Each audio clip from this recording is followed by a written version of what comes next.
Hello, everyone, and welcome to the Created Mind podcast, where we discuss psychology and its influence on culture from a Christian perspective. My name is Ashley Hagman. I'm a therapist and adjunct professor of psychology, and today we're going to be talking adolescence, those teen years. Are you scared yet? I think that teens are it's just one of those time periods that is very tricky. I think a lot of parents find really challenging. A lot of adults have a hard time conceptualizing teens and how to relate to them and what's going on in their minds. And I think a lot of times they don't know what's going on in their minds either. I remember being that age and not really having a sense of that as well. But I'm excited to have this discussion. I'm surprised that I haven't talked about this yet because this is one of the populations that I specialize in my practice. It's probably the main one that I see. I mostly see teens and young adults. And I love this time of life.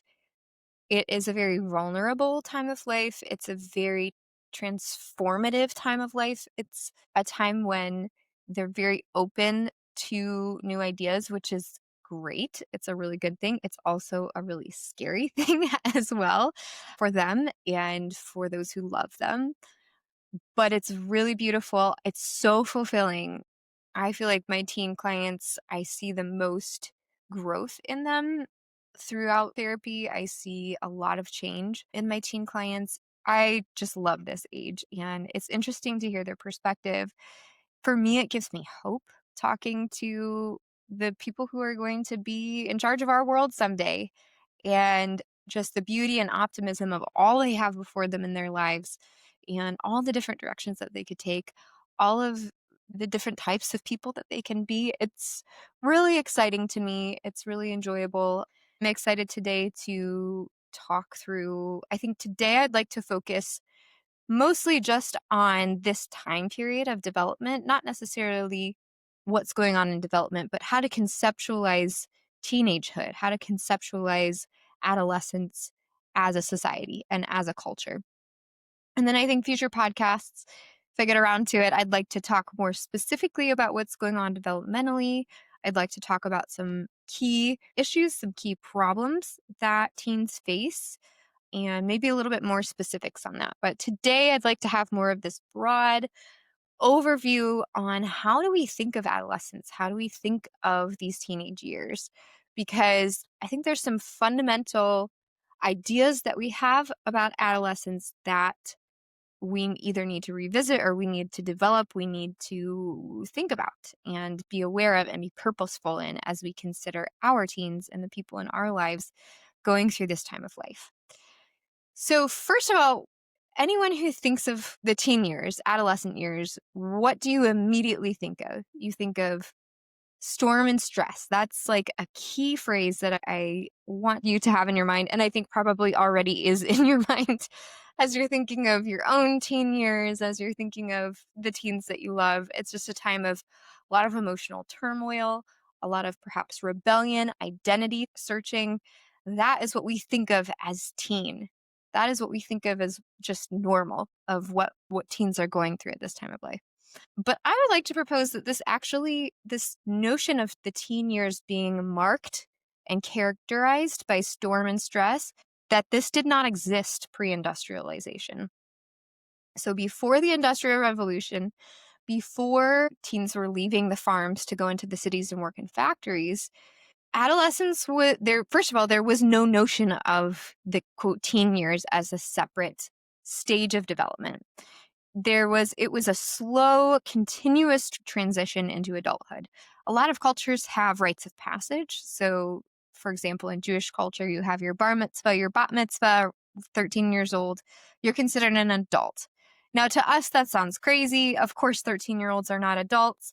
But if you are only thinking of two stages of development, if you're only thinking of, quote, child versus adult, 13 years old and a 13-year-old as, quote, an adult would not necessarily be entirely independent. That's not the idea. An adult in this sort of pre-industrial conceptualization of adulthood was you're capable of having responsibilities. You're capable of working. You're capable of generally taking care of yourself. Now, they were, of course, not completely developed adults. They, of course, needed guidance. They were not out there on their own. They were not in charge of a lot of things. There was a sense in which they still needed guidance. They still needed to develop, but it was sort of this more continuous process marked by, continuation. It wasn't, quote, this really stark stage of development that it is today.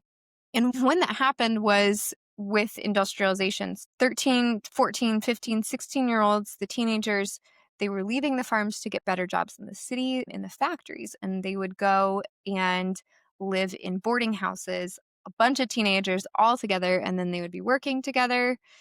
And you can imagine, perhaps, how that may have changed the experience of teenage years and adolescence. And so all of a sudden, Industrial Revolution happens, and all of a sudden we are observing that a lot of teens are going through this really distinct phase of development that is marked by storm and stress. It's marked by this emotional turmoil, by rebellion. They're leaving their home, they're forsaking their parents' way of life, their parents' way of doing things. There was sort of this severing of family relationships. Not that there was necessarily even conflict, but just by virtue of not being around them all the time, there was sort of age segregation happening as young people were leaving their families, were leaving small towns, and going to bigger cities and working in the factories. Now, the founder of the APA, the American Psychological Association, G. Stanley Hall, was the first one to describe this phenomena, the first one to sort of observe that there was emerging this phase of young people's lives where they were going through these high levels of emotional turmoil. They were going through a lot of ups and downs, anxiety, depression, dealing with a lot of this stuff. And it was on the rise. It was getting to be a crisis. And he observed that this thing was going on and wrote papers about it. It was in the scientific literature. But based on that, the solution to helping teens through these difficult transitions, this difficult, distinct stage of development, was to increase age segregation, actually. And so his observations were actually key in providing the scientific basis for compulsory schooling through high school, which was enacted in 1918 and fully enforced throughout the 20s to 40s. In my view, I think I see that the age segregation aspect, the unhitching of our teens from multi-generational relationships, from small towns where they are well known by other adults, by people who were not their own age, by kids, where you had teen friendships. Of course, you had other teens around you, but you lived in an actual community. You were relating to people of diverse ages, of diverse experiences, not just only relating to people of your own age. Then you go to the factories, and then that begins some age segregation. And the solution to this became, we need to put them into school to help them navigate this time period of life. And also, there was other factors, of course, that went into the compulsory schooling, but this was one of the legs that this movement stood on, the scientific basis for compulsory high school. And what happened is we see sort of a doubling down on these high levels of emotional turmoil, rebellion, things like that.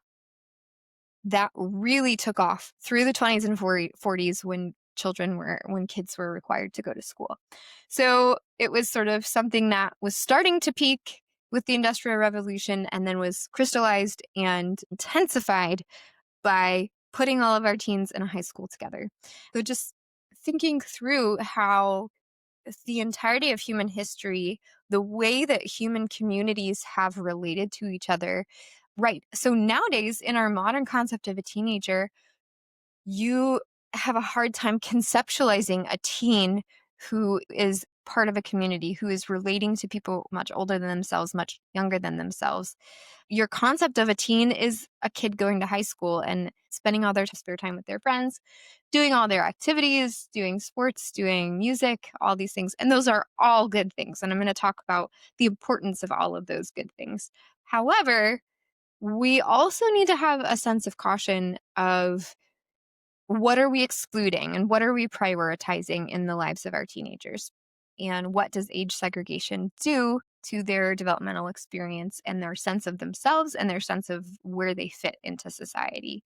So, throughout all of human history, it would have been extremely strange that all of our teenagers are put in a building all together for hours and hours a day. And then after school, participating in after school extracurriculars where they're only relating to people their own age with perhaps some excellent teachers, some excellent coaches who are very good parts of a child's life. However, there's limitations to that. So our modern concept of a teenager is very different than the experience that they had for most of human history. So what exactly were things like? What was the difference? What was going on in the pre-industrial age that made these teenage years to be less of a storm and stress, less of this big blow up in their peace of mind and the way that they relate to other people? They, of course, still had hormone fluctuations that caused vulnerability to stressors. I mean, the term that was used for those teenage years, though it wasn't quite as rigid of a sense of a stage of development, was youths. So it was the youths. They were often seen as foolish. They were often seen as headstrong. Of course, there was still, yeah, hormones. You're still emotional, especially for young teenage girls. I was one. I certainly remember that period of my life and how difficult that was navigating those changes. They were not entirely independent, but they did serve as apprentices and helpers. They were out there in the field. If you think of young David taking care of the sheep out there in the field, they were, yeah, apprentices in workshops for skilled trades. They were, helping their families, helping their communities. They were making a wage and had responsibilities for themselves. You'd be surprised how much responsibility teens actually can have. But there was a sense that we needed to look out for these young people. They still needed some guidance. They still needed some level of care and some level of support. They weren't 100% developed, but they were a part of society. They were vital. They were important to the larger society, the larger community. So it was a more gradual, more continuous transition into adulthood, and it was much less of a crisis. On a personal note, I remember what a stark difference it is when you all of a sudden, throughout high school, you have so much structure in your life. You have so much laid out for you, and then all of a sudden you graduate high school and you're just expected at the age of 18 to just be an adult, to just be out on your own. Not a lot of guidance as far as what to do with your life, what to do from there. It's exciting that there's a lot of options, but it's also terrifying the amount of choices that are out there, which I'm going to get to later. So it's sort of a very stark, all right, now you're an adult. Whereas before, yes, they had rites of passage that now you're an adult, but it was a much less stark. It was a more gradual sense of taking on responsibility, a more gradual sense of being integrated into society as an adult. So it was less of a crisis and more of just a, hey, they're just an immature adult and we just need to look out for them, give them a little bit more guidance as they grow in independence. And it was a lot more individualized as well. If you think about the way that it was less systemized. So if you think of sort of a village and you have a few different teenagers and it's like, well, one teenager is not particularly responsible. So should we put them in charge of things? No, we should not. And maybe they need a little bit more support in that. I would hope that that would go in a very teaching sort of way, but I'm sure that there was many times that it was not. It was a lot more relational. It was a lot more organic, the way that you were treated more as an adult when you actually exhibited more responsibility. And in the systems that we have today, there isn't a social, cultural sense of that relating to teens as individuals.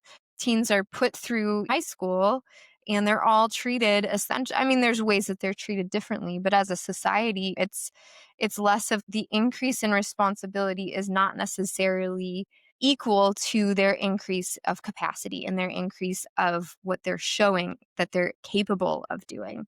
And so there's some teens that are not capable of a certain level of responsibility, and yet they're being given responsibilities that they're not ready for. And there's some that are ready for a lot of responsibility and they're not getting it. They're being treated as a child by society.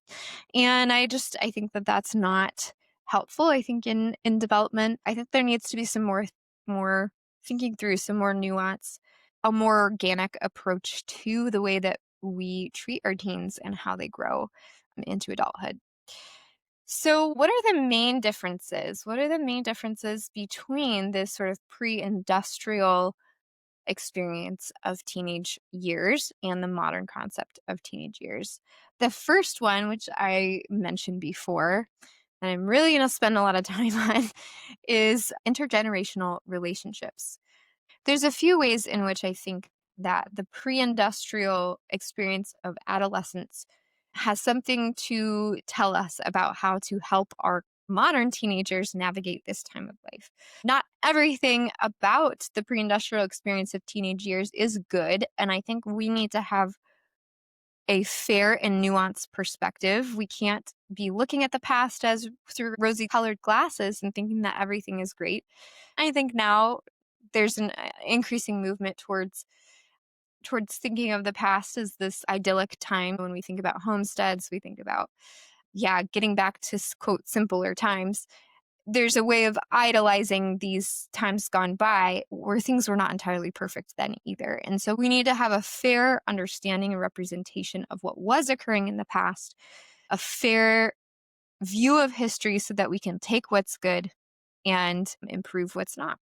But I'm going to talk today about the things I think that were good about pre-industrial adolescence that perhaps can help smooth out this time of transition between childhood and adulthood. I think the main one is that they had a lot more intergenerational relationships. So if you think about a farming village, for example, you have teens that throughout their day, they're interacting with people of all different ages. They're interacting with their siblings, with young kids running around. They're interacting with a lot of adults. They do have friends, they do have teens, they do have other people their age, which is very important. And we're going to talk about the importance of peer relationships in a minute. And they're particularly important in these teenage years. But I think we're well aware of that. I think pretty much everyone is aware of the monumental role that peers have in the lives of teens. However, what I think we don't have a good concept of is the importance of non-related adults or grandparents or just older people in the lives of teens and younger people as well. But today I'd like to focus mostly on adult relationships. It's something that it communicates when you have people who are older in your life who are there because they are part of your actual community. In the community, your relationships are a lot more organic. And if you have unrelated adults in your life that are there in your life and that are purposely spending time with you and purposely talking to you, imagine how powerful that is. Imagine how much that communicates. I care about you. I respect you.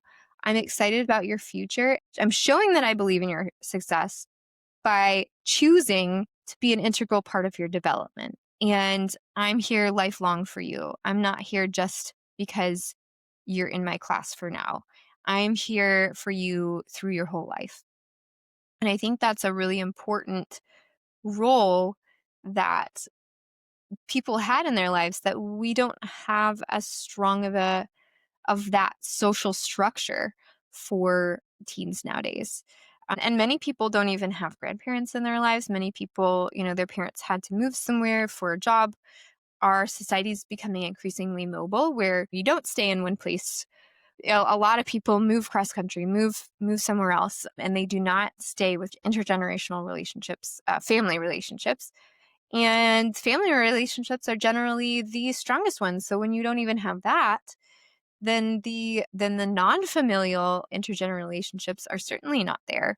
And at least in a way that is genuinely in their community and not just because they're in school or not just because they happen to be on a sports team, but somebody who's going to be there lifelong for them.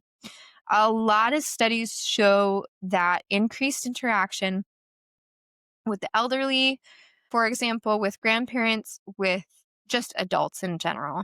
This increases social skills, increases emotional well-being and behavioral well-being, relational success, just general psychological resilience. Essentially, every metric of social and psychological wellness improves when you have strong intergenerational relationships.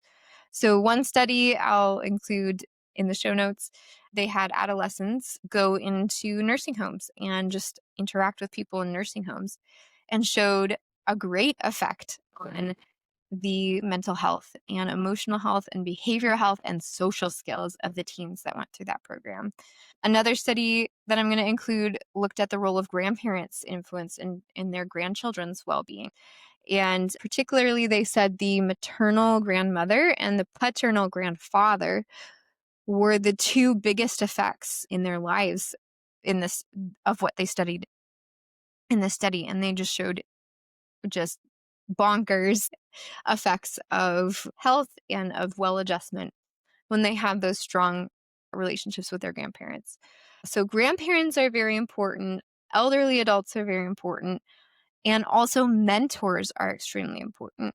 So people who are adults who are choosing to be in this person's life because they like them, because they want to be there, are hugely influential. So for example, just with faith retention, there was a big study that came out a few years ago by Lifeway that looked at the dropout rates of teens. So once they get into college, so ages 18 to 20, they looked at how many people had abandoned their faith.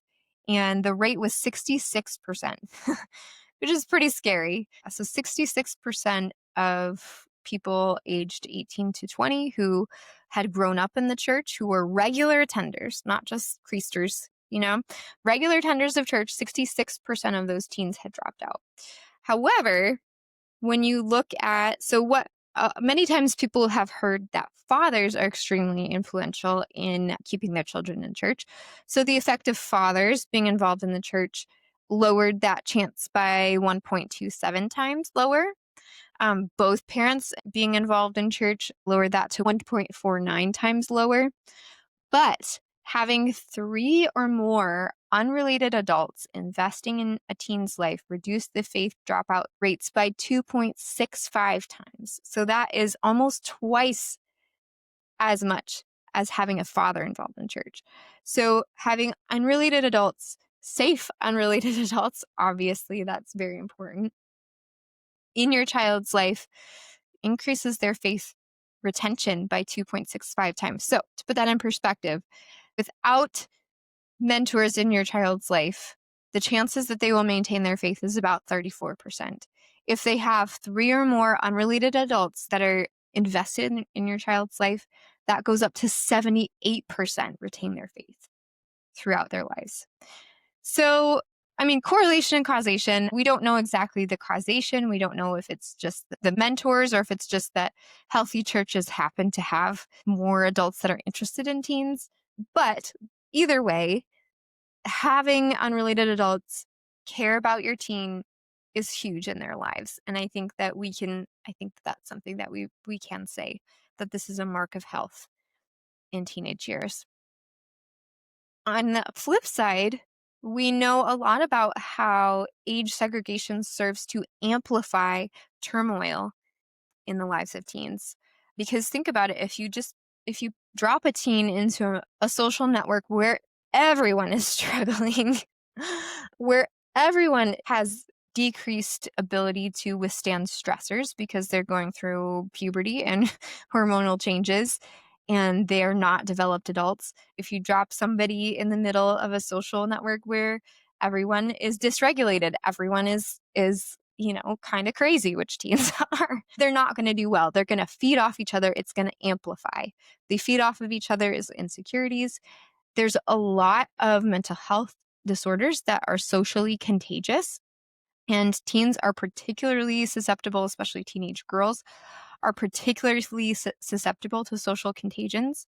So, for example, suicidal ideation and non-suicidal self-harm are very contagious. That's one of the top ones. So in some studies, even it shows that having a peer who does non-suicidal self-harm or suicidal ideation is, in some studies, not all studies, there's a lot of difference, but there's some studies that show it is more contagious among peers than it is having a family member who experiences that.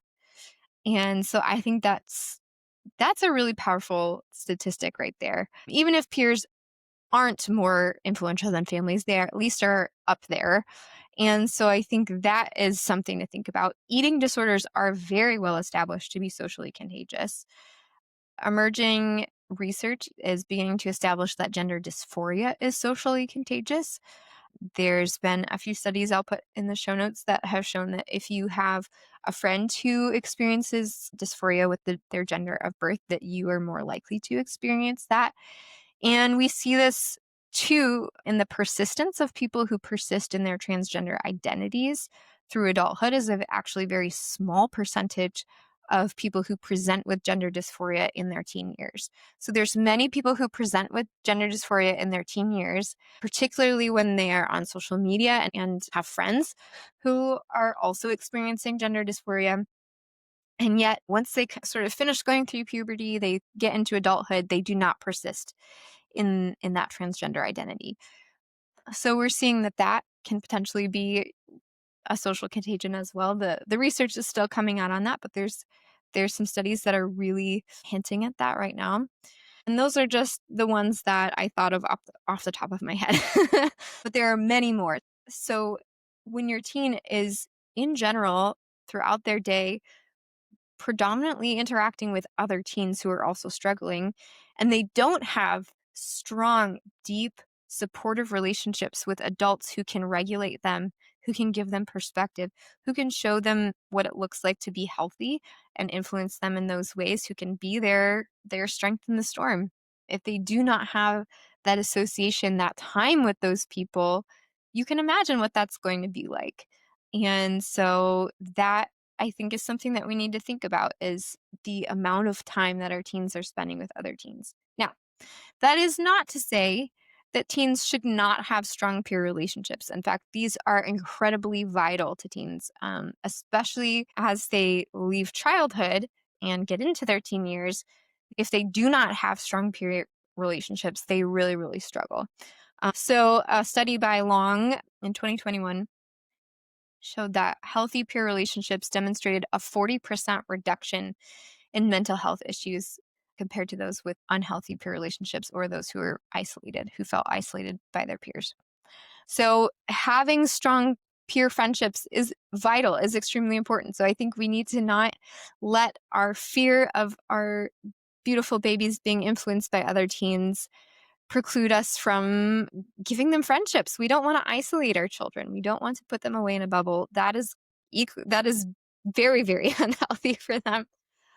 But we also need to have sort of an intentional thought about the climates that our teens are in and the amount of time that they are spending with people who can be a positive influence of their lives, both who are of their age and both who are older than them. The next thing that was different about pre-industrialized teenage years is that teens were doing meaningful work. They were integrated into society. They were doing important things in society. They were doing actual work that was actually needed. And if you think about what that communicates to a teen when they are in a stage of life where their identity is very vulnerable. I mean, if you think about what is the greatest question that's being asked by teens, it's who am I and where do I fit? But if you are doing meaningful work, that communicates I am needed, I am important, and I have a place in society. I think it's a good thing to want to give our kids options. I think it's a good idea that we don't want to dictate you must do this with your entire life to our teens. But I think we also need to understand that if we're giving them the message of you can literally be anything you want, the world is your oyster, you can literally do anything you want, The message we're giving them unintentionally is that you are superfluous to society, that the world doesn't need you in any particular way. So if you were gone, the world would be fine. Society would be fine. And in fact, if you have no place in the world beyond just your own self-development, then why be here? What purpose do you have in life? What meaning do you have in your community? You're not needed. It feels like you're not important. It feels like I don't have a place. But if you have meaningful work that is appreciated by the community, that is helpful to the community, how powerful a feeling that is. Not to mention the self-efficacy that comes along with that, the feeling of capability, the feeling of I can do things, I can accomplish things. Is the pride that comes with that is huge. That is so important, I think. I look back to my own personal development and I am so thankful for I did a lot of I'm just like thinking back. My mom had me, I always say, voluntold me for things. I was along for the ride. So I was not an unwilling participant in all of this, but my mom always had us volunteering for things. She had us volunteering for something called Angel Food, which was where there was an organization that sort of like made boxes of food very cheaply available to low income people. And so she had us pulling food off the trucks and loading them, getting them out of a warehouse and taking them to a church to give to people. I had tons of opportunities in my church to volunteer. Childcare was a huge one, helping with Sunday school, helping with all those things. In youth group, we had youth auctions to help pay for our summer camp things. So they would auction us off to do work. I remember one time I was painting someone's deck and babysitting, doing all of those things. And then I was also involved in an organization called Decotech, which was a non it's not related to a church. It's like many different people from different denominations got together and they put on bi-yearly retreats, but it's very focused on developing teen leadership. And so I was given a lot of leadership roles through that. And there was also a lot of adults that took a lot of time out of their schedule to be a part of this organization just because they wanted to and just because they enjoyed teens. And I remember being in that organization and they give opportunities for public speaking, they give opportunities for service, they give opportunities for you to be in charge of a table and leading other teens. And I had adults in my life showing me respect, listening to what I'm saying and saying, this is valuable, this is good, this is interesting. Thank you for sharing this. You have a voice. This is important. The incredible amount of meaning that had in my life, I have a hard time even conceptualizing. And I think that sort of attitude was extremely formational in who I am today. I think part of why I'm doing a podcast, why I'm talking, why I'm a professor was I had people in my teenage years saying, you have something to say it. You have a skill here. I appreciate you. I respect you. Let me give you opportunities. Let me give you advice, even in helping you develop into what we see and that we care about you and that you're valuable. I also think on the flip side now as an adult, the role that the teens at my church specifically have in my life and how they have ministered to me and how much we need them. So for example, I look at church and I am just so being able to sit in the service and be able to pay attention because I don't have my kids with me is so huge. And I go down and I pick my kids up and these teen girls are just pouring into my children and are laughing at things that they're doing and valuing them. And then I take the kids upstairs and they happen to see them throughout the church and they're saying, hey, Phineas, hey, Nora, and saying hello to them. And just the beauty that has in my life and the way that they minister to me as an adult is so needed. It's so important. And especially when a lot of the adults don't have the time and the energy to put into that as much. And so we need our teens. We need them. I don't think our children's program could run without the teens there. And then I think too about we just recently moved and one family volunteered their teenage boys to come and help us move. And when I got the text that they could come, it brought tears to my eyes because that was a particularly hard time in my life. And I see just how their work, we moved everything in a few hours, and they were just incredibly hard workers. And we truly, where would we have been without them? And I gave them so many sweets and cookies to go home out of Thanksgiving because of the important role that they had in our life. Our teens are important and we need them, and we need to communicate that. We need to communicate that they have a place in our community. They are needed, they are important. And so if we can give them meaningful work to do that's not just self-development, that's not just focused on themselves, I think that is huge. The next thing that is extremely important in the way that pre-industrialized societies treated teenagers is that there was more of a structure for identity development. And so there wasn't this sense of you can do anything. There were structures in society that showed our teens the options of what they could become. And this bears out in several different studies. I'm going to go through this in a couple different angles, but essentially I think nowadays we have a society where we're having choice overload. And they've done studies that have shown that when you have too many choices, especially when the chooser is inexperienced, as our teens are, and they do make a choice, their satisfaction in that choice is actually very low and you're very overwhelmed. So you when you are faced with the choice, you become very overwhelmed, panicked even, and have difficulty making the choice. And then when you do, you have a very low satisfaction in that choice. And it tends to be, you tend to have more trouble with that. Now, it is a sort of inverted U, because if you have no options, if it's you got to do this, or you have very, very few options, then of course you don't have satisfaction with that because you don't feel like you have agency in that choice.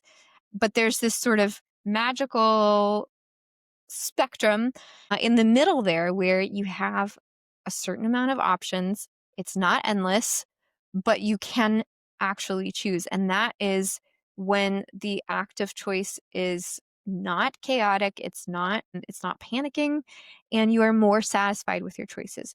So if we as a society can have a structure that helps guide our teens, gives them a range of choices, and these choices are not just career choices, it's choices of just identities, of ways of being, of their place in society, of any number of things, friends, any number of things. If we are able to give them some guidance, some structure, but not to be over rigid and not to dictate to them what they need to be doing, I think that is something that we do see in the historic record, that there was genuine oppression of young people and disfaction among young people that can be measured in rates of like runaway apprentices. That was a problem at particular times in history where the market was very limited and there weren't as many options for teens. And you had to do this and there was literally no other choice. There was higher rates of dissatisfaction, and we don't know exactly because we can't go back and interview those people. But there did seem to be, even in those cases, there did seem to be less rates of like suicidality and seeming emotional turmoil, even with that. So I think there needs to be some structure. There needs to be some guidance with our teens. Another study that I think is interesting is that creativity actually increases when you have limits. So if you're just given a piece of paper and you're told, draw something, you're actually not going to be very creative. But if you are limited, if you are given some structure, or you're limited in the materials that you have, you're limited in various things that you have, it actually promotes creativity. It actually makes you more creative and gets you, more excited, more problem solving, those types of things in life. So having endless choices is actually not good for our teens. I think we need to think through that. So now that we've talked a little bit about these differences between pre-industrialized teens and our modern concept of teenagers, what does that mean? How can we practically put this into practice? Because our modern age is very different than what it was pre-industrial. We have different needs. The types of jobs we have are very different. we can't get rid of high school. It's just not practical. It's just not going to work. We're in the age that we're in. And for a lot of people, homeschooling is a great thing. I'm a big proponent of that, but that's not something that everyone can do. So we need to have, okay, so what can we do? How can we promote things like intergenerational relationships? How can we promote meaningful work? How can we promote structure and identity development? So I'm just going to go through a few of my recommendations for practical applications of how we can support our teens through a more peaceful stage of development, and in trying to enact these really good things that we can learn from history in our society so that our teens have a great experience. So the first one is to prioritize genuine and safe intergenerational relationships over self-focused, activity-based extracurricular activities. What I mean by that is think through your teen's schedule and think through how much of their day is devoted primarily to their own self-development and their own activities, and how much of their day is devoted to, or their life or their week is devoted to having genuine relationships with adults or serving other people. And while you're serving, of course, a lot of times you're interacting with people and you're developing side by side relationships with people. And so maybe think about, do they need to do less activities? Do they need to do less sports or less piano lessons? Now, those things are very good things. And I'm not saying don't teach your kid piano. Like, that's not what I'm saying. But I think through your child's week, think through their days, think through their schedule. And I think it's important to prioritize those things in their life that are going to have the most benefit through their lives. So there are many, many good things that we can teach our children. There's many good things that we can put in our child's life, and it's sort of overwhelming. And I have struggled with this myself, of wanting my kid to learn all of these things that are going to benefit them in their lives. But I think we need to take a step back and look at, okay, what are the things that are going to be the most bang for our buck? Because we are limited in the time that we have. And we don't want to overwhelm our kids with thing upon thing, and they never actually, are able to experience the joy that it is to be a teenager. And so, so there's some balance and there's some prioritizing that I think that we need to have when we think about our teens' schedules and our teens' lives. And one question that I like to ask is, and maybe this is a little pointed, but is it more important for a child to learn an instrument or do well in a sport, or to have a mentor who will be a powerful force that will drastically improve their positive outcomes through their entire lives? So let's prioritize relationships with adults that are going to be there for them throughout their whole lives and who will help protect them from mental health problems, and that will give them benefits that will far outweigh benefits of some other things. And of course, you can do both. That is, I'm not saying that you can't, but I think just prioritize. I think that's my goal, is prioritize, pray through it, think with wisdom about the best ways to have your kids spend their time.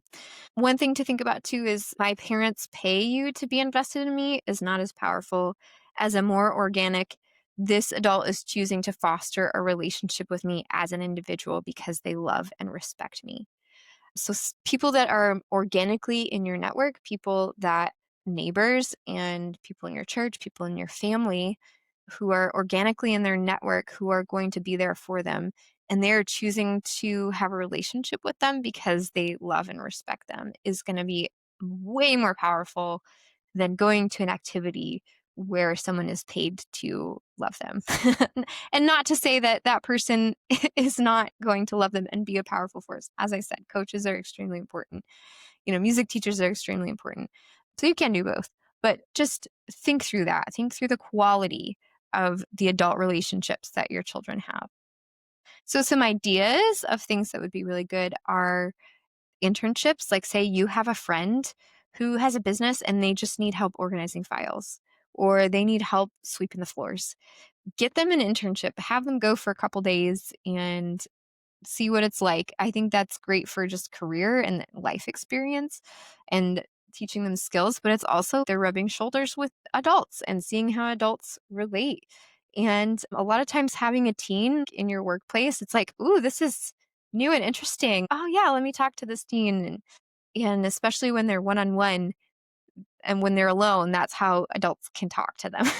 Because because it's uncomfortable for teens to be in adult spaces. It's very uncomfortable. I remember having that experience as well. I worked with my dad. One of my first jobs was I worked with him. Well, I worked at his workplace. I did not work with him. He was in a separate part of the building, but I had a job assembling test strips for testing for plant viruses, and it's very uncomfortable being in a workplace where you don't really know the social rules. It's all adults, but but I was by myself, and so I was kind of forced to have conversations with the adults and to sort of begin to figure out how they relate and things like that. Internships, I think, are a really great thing. Yeah, when teens get grouped together, of course, they just talk to each other and they stay with what's safe and what they know, as we all do. And so when you're able to sort of get them out there with just adults, I think it's a little easier to bridge the gap between the generations there. Volunteering, so getting them involved again in meaningful work, something that they can do to actually serve other people, helps them feel that they have a place that in the community, that they're helping people, gives them a sense of self-efficacy. That's very important. Church involvement, of course, I think is really huge. That's an extremely powerful built-in system that you have to support your teen, and something that's going to be there for them forever, lifelong, are some of these church relationships. And family involvement. Make time for grandparents, and maybe you need to initiate things sometimes. Have them go over and help rake their grandparents' leaves or have grandma teach you how to make her famous dumplings or something. Purposely find times for your teens to spend quality one-on-one time with the adults in their lives. And sometimes that takes some engineering because it's hard for adults to relate to teens as well. It's kind of scary. You don't want to feel rejected, and it's hard to relate sometimes, but you don't have to be up on all the modern lingo. In fact, one one really effective and easy way to relate to teens is to have them teach you about it. Is to be like, what are you talking about? What is this whole 6-7 thing? Like explain it to me. And they love that. They love that. They eat it up. They want to tell you all about it. You don't have to be cool. You just have to care. You just have to be genuine. And yeah, have them teach you something. That's a huge thing. One example that I think is really an incredible example in my life of someone who did this extremely well was there was a man who started a Bible study in my husband's church when my husband was a young adult. He was in college. And this guy was in his 70s. And it kind of just naturally sort of, I don't even know exactly how it happened that he began this Bible study, but he worked at a local community college. And so he knew how to relate to young adults. And because he respected them. I think that's one thing. I met him when I was in my mid-20s because that's when I met my husband. And the one thing that struck me was that he's a 70-year-old man, very well accomplished man who showed me respect. I remember he had a degree in psychology and or a similar field. It was enough that he could be my supervisor for my internship. And so I went over to his house so he could go over my cases when I was in grad school, and I had locked my keys in the car. And I came in humiliated that I had locked my keys in the car, and he called somebody to come and open my car. And on the phone he said, my friend left her keys in the car. And I can't tell you how much that meant to me, that he didn't look down on me, that he treated me with so much respect, and he called me a friend, an equal. Not like this girl I'm mentoring. It's like, no, she's my friend. And that just describes his whole attitude of the way that he treated teens, or well, young adults, was respect. Was am listening to your ideas and they're valuable and you have some good points. And yeah, let's ask those questions. Yeah, let's wrestle with those ideas. That was just so powerful. So yeah, as a man in his 70s, a huge group of 20 somethings that come over to his house, and Alice, his wife, made pies and they were incredibly delicious. And when you're, 20 years old, you need sweets. You need it, right? For the soul. You need grandma's cooking. And that was, yeah, again, it's a hugely beneficial relationship. Those things are so formational and so important to the way our kids develop into adults. Limit age segregation where possible is the next step. So if they're all day at school, think about their after school activities and how you can prioritize some more intergenerational things rather than age segregated things. Maybe in church, there's some ways that you can promote more intergenerational relationships. Maybe get teens involved in adult small groups rather than just youth group is extremely good. Those are good things, but find ways to integrate the ages through there. Think about strategies for positive peer relationships.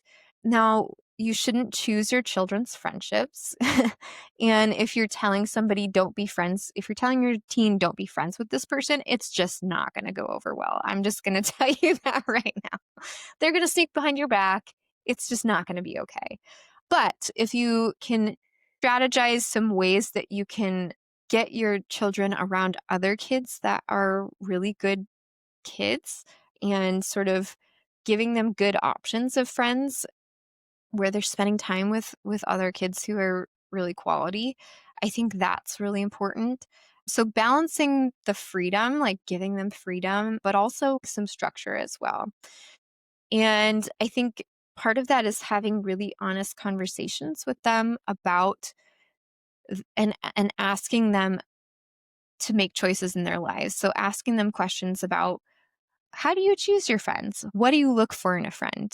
Asking them those questions so that they can make the decisions themselves.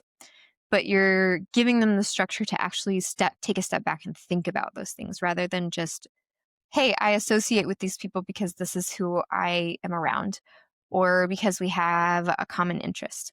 But are these actual worthy relationships that we should be pursuing? And not all of your teens' relationships should be, quote, positive in the sense that maybe there's another kid in their life that's really struggling and they can be a good influence to that person. Maybe they can support that person. That's a worthwhile relationship to have. But I think it's important to help them navigate the dynamics of those influences and think through, hey, is this somebody who is helping you be the type of person you want to be in your life? The next point is providing opportunities for meaningful work. So again, volunteering, internships. Another thing is giving them time to learn handicrafts. So crafts that are and skills that are actually useful, that produce worthwhile, valuable things that maybe they could sell, or maybe that they could give to somebody that they would actually want. Things that are genuinely valuable, genuinely beautiful, genuinely useful, giving them the skills to make those things with their hands or do those skills.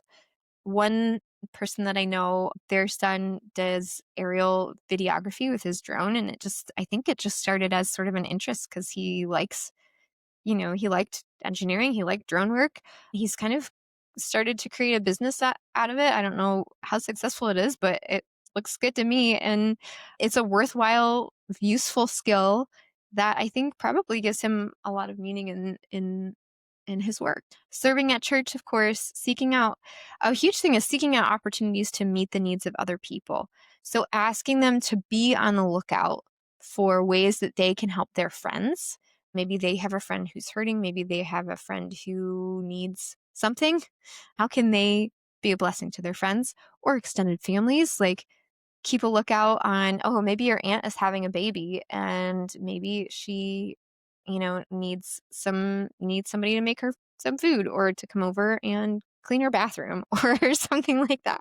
Maybe your grandma is struggling and she needs some help with something and needs her leaves raked or something like that. Like looking out for opportunities to meet the needs of other people, I think is huge. My next point is think about strategies for moderate limits on role and identity development. Organically, I think this happens when you do have positive examples. So I think when you see, so for me, growing up, seeing women who, with all their nuances, portrayed what it meant to be a woman who loved God and who pursued Him and biblical womanhood, secure womanhood in a lot of different nuances. There's a lot of different women with a lot of different personalities in all the different ways that they still portrayed womanhood was huge for me and helped me sort of find my own way forward. And so that kind of gave guidance. Again, it's a range of choices. It's a range of options of who I can be. And yet there is some structure, there is some guidance, and it's not just anything.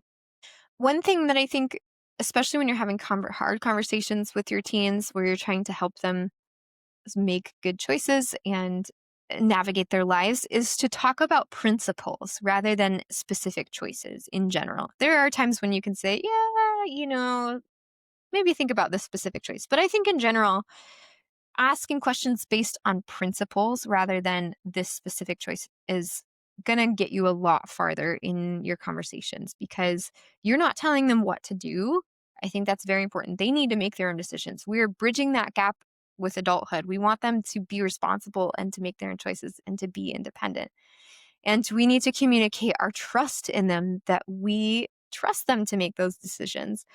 But we are still giving them guidance. So we're still talking about the principles. So talking about things like responsibility, honesty, the value of being able to provide for your family, to be humble, self-sacrificing, meeting the needs of your community, things like that. So talking about the principles, the ideas rather than the specific choices, I think is going to get you a lot farther in having a good working relationship with your team where you're giving them guidance, you're giving them structure, but you are not making the choices for them.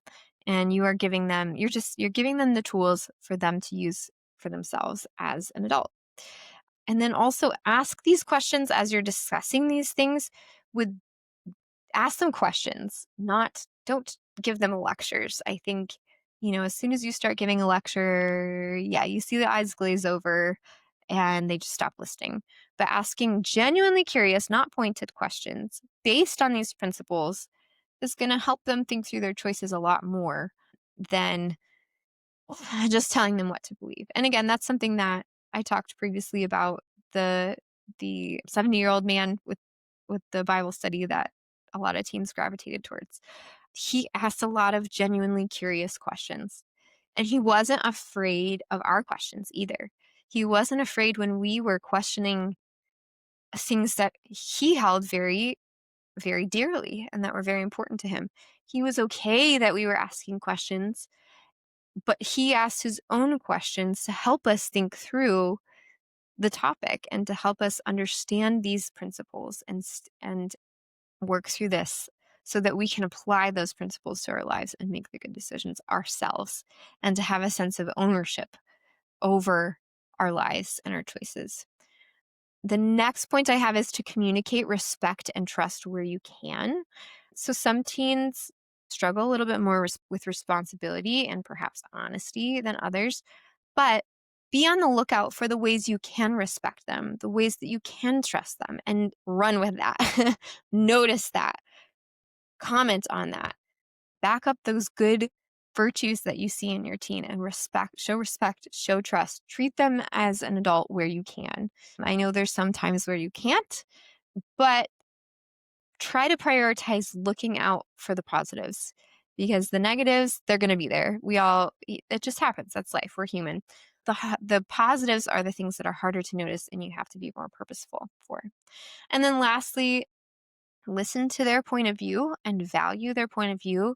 Be able to say when they're right and when they have a good point, even if their conclusion is not what you agree with, be able to say, hey, I agree with you on this point. And I think that's a really good, or just hey, that's a really good question, even if their conclusion is maybe not right.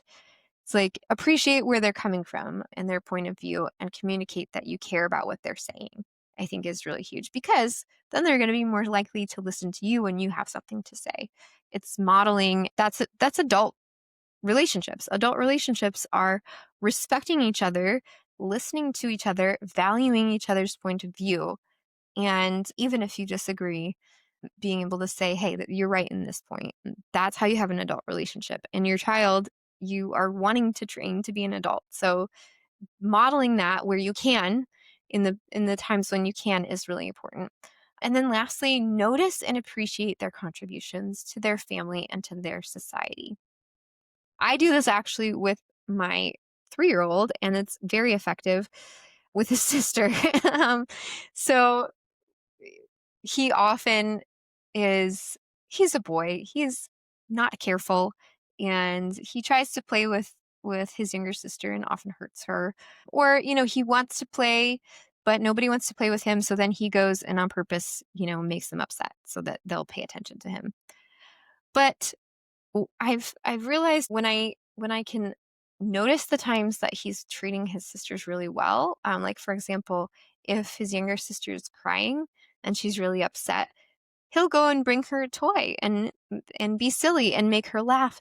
And I notice and I say, wow, good job, buddy. Look at what you did. She was crying and you made her laugh.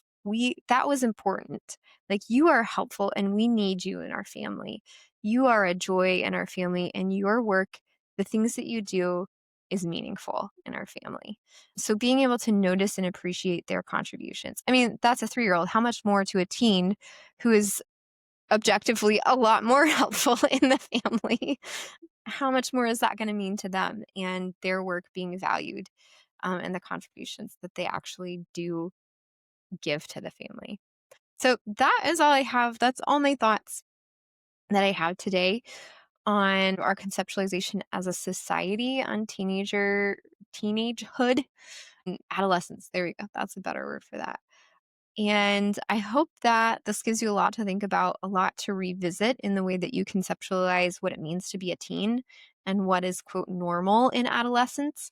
Hopefully, if you have a teen that you have in your family or that you know and you love, that you are finding ways to invest in their lives and to promote meaningful work, promote intergenerational relationships, and to promote a positive structure for identity development. As always, if you are interested in what I'm talking about here and you want more of it, I have a course on Udemy, and it's all about understanding psychology from a Christian perspective. So I go through using the structure of systematic theology, how to understand psychology through that worldview. So if you're interested in that, click on the link in the description. And otherwise, I will talk to you next time.